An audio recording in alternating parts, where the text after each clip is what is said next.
ఈ రోజే డౌన్లోడ్ చేయండి. మీ ఫేవరెట్ షోస్ చూడండి. ఆ రణ్వీర్ అమర్ని పిలిచి మాట్లాడాడట. నన్ను భయపెట్టడానికే ఇలా చేసుంటాడు. నిన్ను భయపెడితే రణవీర్కి ఏమొస్తుంది? తన కూతురు తనకి దక్కుతుంది కదా రాథోడ్. కానీ మిస్ అమ్మా, తన కూతురు ఎవరో మనోరు కూడా తెలియదు కదా. ఇప్పటి వరకు తెలియదు, ఇప్పుడు తెలుసుకుంటాను. కాశ్మీర్ అనాథాశ్రమంలో నీ కూతురు లేదని తెలిసిపోయింది కదా. రణ్వీర్ కూతురు కాశ్మీర్ లో లేదు. ఆ పిల్ల ఎక్కడుందనుకుంటున్నావు? ఎక్కడో కాదు, ఈ ఇంట్లోనే ఉంది.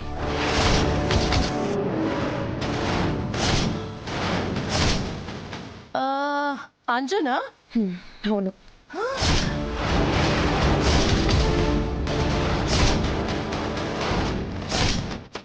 దాని మీద నాకు డౌట్గా ఉంది.